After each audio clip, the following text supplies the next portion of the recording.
Equation जो है 7वां number exercise जो है 13.2 का है। और इसमें देखिएगा सबसे पहले हम लोग को करना क्या है, ठीक है।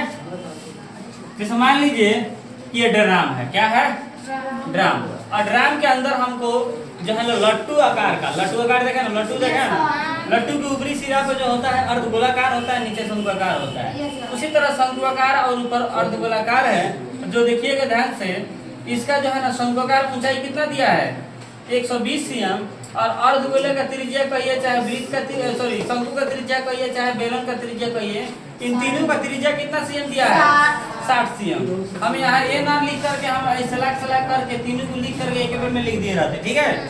मगर ऐसा अलग अलग लिख दिए कोई दिक्कत नहीं। चलिए अब यहाँ पर बेलन की जो ऊंचाई की बात कर रहा है तो 180 cm है, और शंकु की ऊंचाई कितना है 120 cm। यहाँ तक क्लियर, समझ आ रहा है। अब कह रहे हैं इसमें जो है पानी है, क्या है पानी है, इसमें पानी है भाई। अब इस पानी में अगर मान लीजिए कोई 10 लीटर पानी हो बाल्टी में, कितना लीटर पानी हो 10 लीटर पानी हो।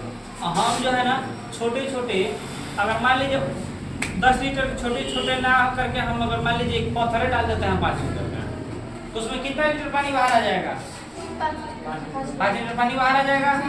उसी तरह ये बोल रहा है कि अगर इतना बड़ा साइज वाला कोई अगर हम ऐसे लट्टू कार का जो है ना हम डाल देते हैं, इसमें से पानी कितना बाहर आ जाएगा, कितना पानी बच जाएगा, ये बाहर नहीं जाएगा, बाहर कितना बच जाएगा। उसी तरह तो वही है जैसे शेष बचे पानी का आयतन, तो बेलन का आयतन में से हम लोग कौन सी का आयतन घटाएंगे, एक अर्धगोला का दूसरा शंकु का, तो शंकु और प्लस अर्धगोले के दोनों को जोड़ करके और शंकु वाला से घटा देंगे।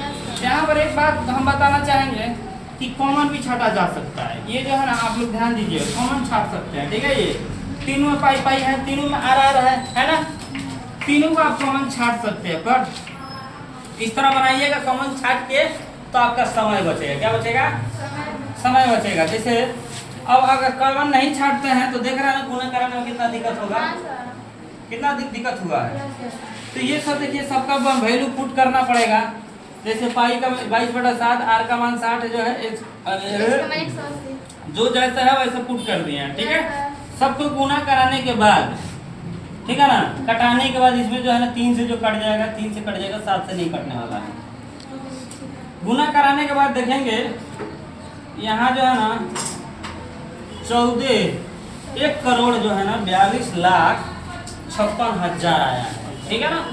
इधर भी वैसा ही है, दोनों को जोड़ा गया है, जोड़ने के बाद जो आया है फिर इससे दोनों का एलसीएम लिया गया। क्या किया गया है एलसीएम। एलसीएम तो सेम जो रहता है दोनों का, जब एलसीएम ले लेता है सेम भी लिखा जाता है, बराबर ही लिखा जाता है, और ऊपर जो होता है उससे वैसा ही घटा दिया जाएगा। घटाने में जो आएगा वो 7 से डिवाइड करने के बाद इतना आंसर आता है, ठीक है ना। अब हमको क्या करना है, मीटर क्यूब में लाना है। किस में लाना है, मीटर क्यूब में। तो देखिए सीएम जो है ना, सीएम यहाँ ध्यान दीजिएगा, सीएम जो है ना क्यूब दिया है, तो सीएम का अर्थ हो गया कि 3 गो सीएम है इसमें। कोई गो सीएम है तो 3 गो मीटर भी लाएंगे, तो लाने के लिए 1 सेंटीमीटर बराबर कितना मीटर होता है, बोले 1 मीटर बराबर कितना सेंटीमीटर होता है 100 सेंटीमीटर होता है ना, बोलिए। तो देखिए आप चाहिएगा यहाँ पर 3 को 100 लिखिएगा तब उतना ही होगा। अच्छा 1,000 रख लीजिए तो बतिया उतना ही होगा। तो भाई कटेगा 6 को 0 जब कटेगा तो 6 संख्या के पहले दशमलव आ जाएगा, 6 संख्या के पहले दशमलव आ जाएगा, और वही जो बचेगा वही मीटर की में आपका आंसर हो जाएगा, ठीक है। जो भी होगा लगभग